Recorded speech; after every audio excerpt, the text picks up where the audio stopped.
साथियों नमस्कार, मैं राम प्रताप सिंह कुशवाहा। हमारे चैनल ज्ञान एंड नॉलेज के प्रोग्राम मंथन में आप सबका सुस्वागत है, अभिनंदन है, सुस्वागतम। और आज बहुत ही पावन दिवस है कि आज मैं पावन नगरी सप्तपुरियों में जो सर्वोत्तम नगरी है अयोध्या, मैं आज वहाँ पर मौजूद हूँ और आज प्रभु श्री राम लला जी के दर्शन भी करना है और पावन सरयू जी माता जी के भी दर्शन करके और वहाँ से जल संग्रहित करना है। इसका कारण यह है कि यदि मैं अभी आपसे प्रश्न करूं कि यदि एक कोई छोटा बालक है, मतलब 5 वर्ष या 10 वर्ष का बालक, तो वो सबसे पहले कहाँ जाना चाहेगा? प्रश्न ये है। अपनी जो रिलेशन में, परिवार में जो लोग होते हैं, जैसे बुआ, फूफा, नाना, नानी, चाचा, चाची, तो इन सब में वो बच्चा कहाँ जाना चाहेगा? आपका उत्तर यही होगा कि वो अपने ननिहाल जाना चाहेगा। तो आज ये परम सौभाग्य है और ये एक संयोग समझिए कि श्री राम नवमी जो अगली 17 तारीख को आएगी, 17 अप्रैल को ही कैसलूर जगह पड़ती है। ये रायपुर से जगदलपुर जब आप जाइए तो बहुत ही प्रसिद्ध जगह है। और भाई आजकल जो आप एक विशेष चर्चा छत्तीसगढ़ से निकलती है, उसमें कभी कभी आप नाम भी सुनते होंगे। और वहीं पास में माँ दंतेश्वरी माता जी का पावन स्थान है। अब जब दंतेवाड़ा आप पहुँच गए तो आप समझ ही जाएंगे भारत प्रमुखता। तो प्रभु श्री राम लला जी की ननिहाल है। माँ कौशल्या जी कौशल देश की रहने वाली थी, रायपुर छत्तीसगढ़, और उनका मूल गांव था चंदखुरी। और वहाँ पर जल सैन तालाब के बीच में मंदिर बना हुआ है माता जी का। एक पूरे विश्व में एक मंदिर है जहाँ माता कौशल्या जी की मूर्ति है। भगवान श्री राम लला जी को वो लिए हुई हैं। और माता कौशल्या जी का बचपन का नाम था भानुमति। शादी होने के बाद उनका नाम दशरथ जी के इधर कौशल्या रख दिया गया। पूज्य पिताजी का नाम था भानुमंत और उनका नाम था भानुमति। चलिए, आपको ये रहस्य तो बता ही दिया। वहीं कैसलूर में पावन श्री राम दरबार जी की स्थापना का काम चालू हो गया है और विधिवत आध्यात्मिक रूप से विधि विधान से 17 अप्रैल को 12:16 पर जब यहाँ भगवान का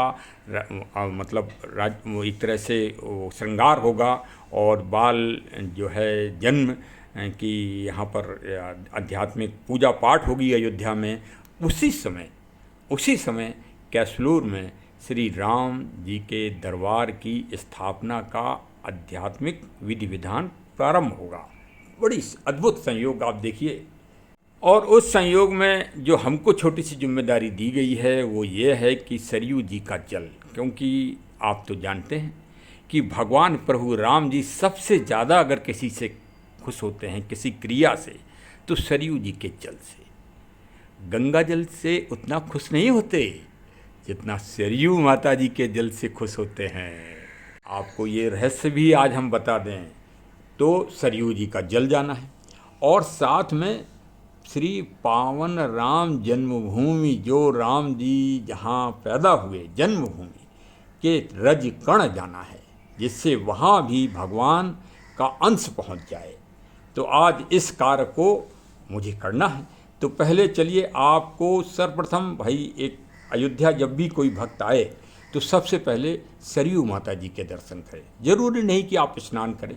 तुलसीदास जी ने कहा है आप किसी भी रूप में नदी के, कोई भी, गंगा, यमुना, सतलज, कावेरी, सिंधु, नर्मदा, कहीं सागर के दर्शन अगर आप कर लें, मंदिर के झंडे के अगर आपको दर्शन हो जाए, समझ लो आपको मंदिर के दर्शन हो गए।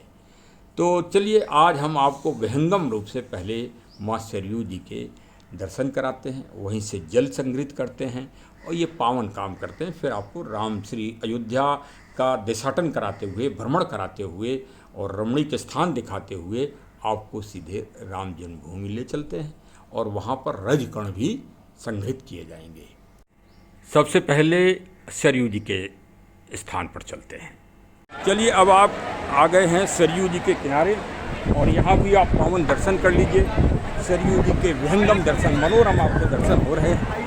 ये देखिए, ये तटबंध है और यहाँ बहुत कम लोग आ पाते हैं, लेकिन मैं जान रहा था कि यहाँ मनोहरता और रमणीकता प्राप्त होगी।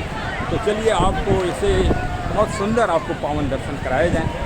और यहीं से आज हमें सरयू जी का जल भी प्राप्त करना है, जो छत्तीसगढ़ रायपुर जनपद जगदलपुर में कैसूर में वहाँ लेके मुझे पहुँचना है, क्योंकि वहाँ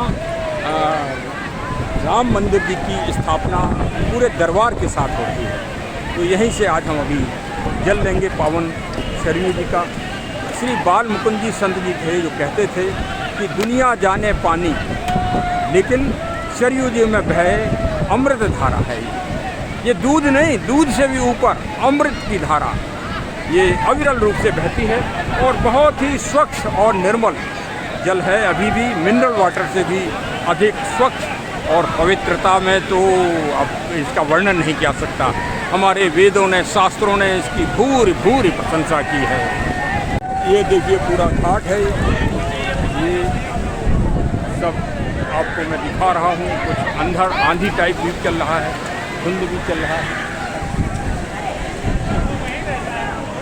आपने सरयू जी के जल को देखा, निर्मल जल है। यहाँ पर अभी कोई पॉल्यूशन नहीं, कोई किसी भी तरह का, एकदम स्वच्छ, आप ये समझिए मिनरल वाटर की तरह शुद्ध जल है। और संत लोग तो कहते हैं अमृत है। अगर उनसे ये कह दो जल या पानी, तो वो कहते हैं नहीं बेटा, ये तो अमृत है, अमृत दूध से भी ऊपर गया। और उसमें भी हमने उस स्थान से जल संग्रहित किया जो राम जी की पौड़ी कहलाती है, सबसे पवित्र स्थान। और इस समय उत्तर प्रदेश सरकार में माननीय मुख्यमंत्री जी ने यहाँ पर रचनात्मक वो किया है।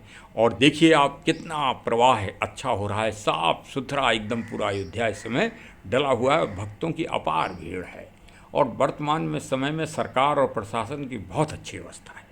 अब चलते चलते देखिए हम आ गए श्री राम जन्मभूमि जी के मुख्य गेट पर। जो मुख्य गेट यहाँ बनाया गया है, पहले ये स्थान नहीं था, पहले गलियों में से होके जाया करते थे।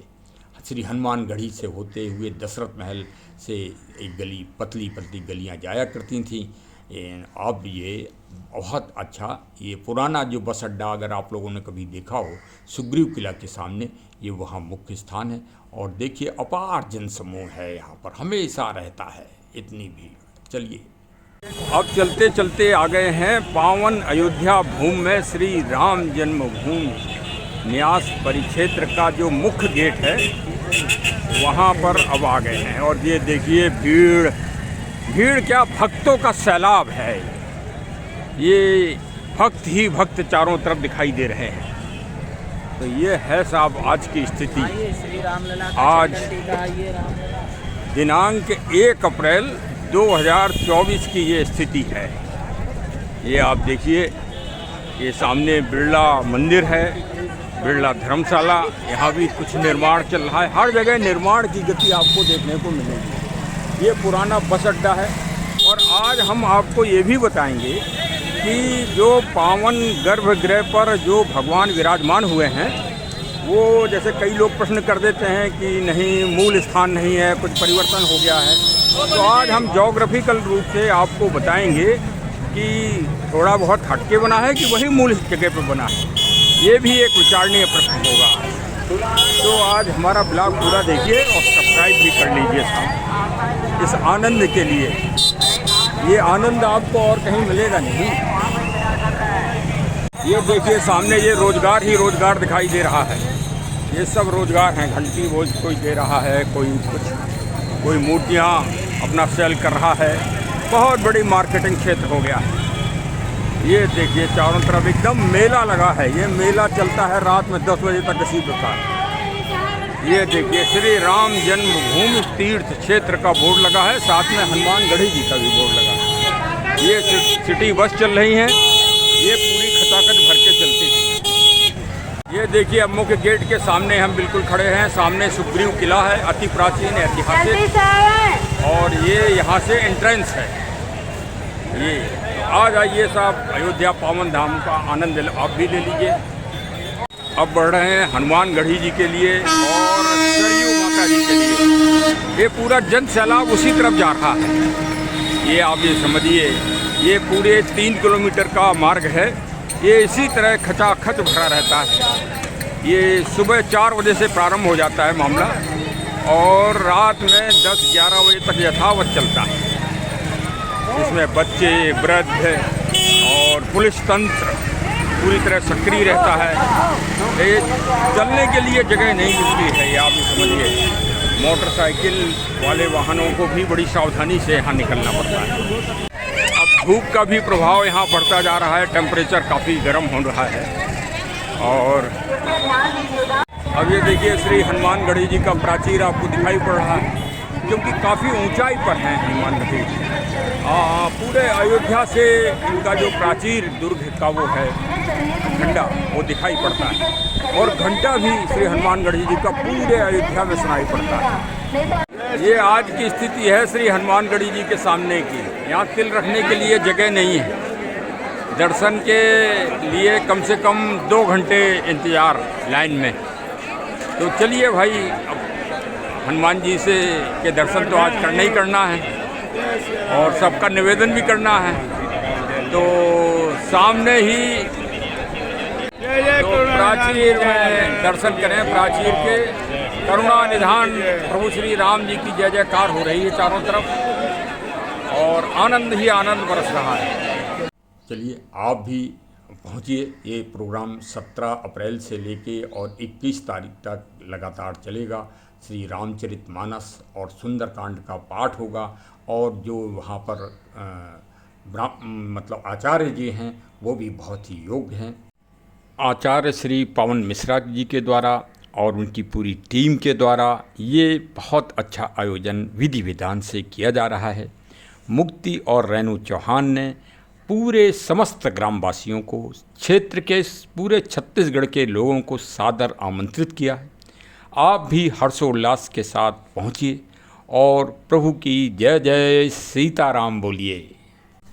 स्थानीय स्तर से भगवान राम की पूरी विग्रहों के साथ और आनंद के साथ और उसमें ये पूरे नगर में भगवान के हर्षोल्लास का भ्रमण शामिल है। और ये परंपरागत पूरे शहर में कस्बे में इसमें सभी लोग पूरे आनंद और हर्षोल्लास कराया जाता है और खुशी के साथ भगवान कराते हैं और फिर भ्रमण होने के बाद फिर अपना विराजमान आध्यात्मिक भजन कीर्तन करते हुए पूरी अध्यात्म जो है प्रभात फेरी करते हैं। अपना वही कार्य चल रहा है।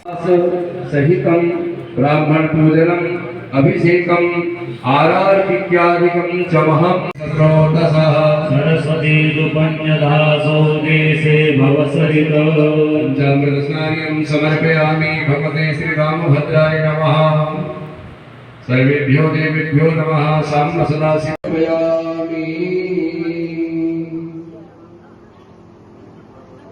नैवेद्यं निवेद और आनंद में शामिल होइए। आनंद का नाम ही है प्रभु श्री राम लला। प्रभु श्री राम लला जी जहाँ पर विराजमान होते हैं वहाँ आनंद, हर्षोल्लास, विकास, ज्ञान, प्रबुद्धता सब अपने आप ही व्याप्त हो जाती है। ऐसा गुण है प्रभु श्री राम लला जी में। इसीलिए तो कहा गया है कि वो सत्य के प्रतिरूपक हैं, वो सत्य हैं, वो यथार्थ हैं, वो शाश्वत हैं, वो चिरकाल हैं, वो अचिंतनीय हैं, वो सर्वोच्चतम हैं। और वह दशरथ जी के नंदन और कौशल्या नंदन जी हैं। और उनको अयोध्या के बाद अगर सबसे ज़्यादा कोई प्रिय चीज़ है तो ननिहाल है।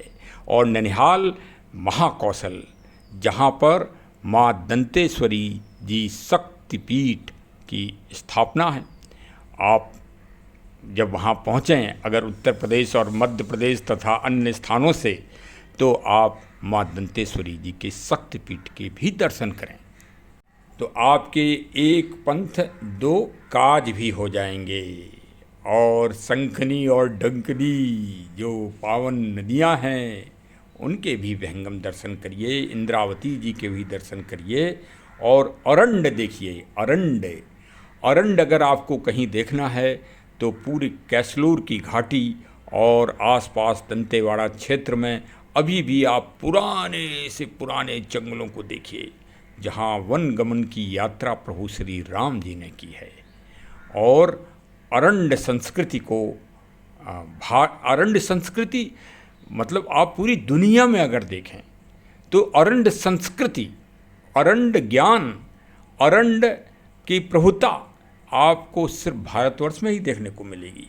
आप पूरा साहित्य उठा लिए पूरी दुनिया का, उस अरण्य के दृष्टि से ये मध्य प्रदेश, पूर्व मध्य प्रदेश, छत्तीसगढ़ का एरिया सबसे रिचेस्ट एरिया कहलाता है और आज भी है, संरक्षित हैं। बहुत खुशी की बात है। तो चलिए साहब, आनंद लीजिए। आप भी पहुंचकर 21 तारीख को अवश्य पहुंचें और आप सभी लोग सादर आमंत्रित हैं चौहान परिवार के द्वारा। धन्यवाद। हमारे चैनल को ज़रूर सब्सक्राइब कर लें, मिलने जुलने वालों को फॉरवर्ड भी कर दें।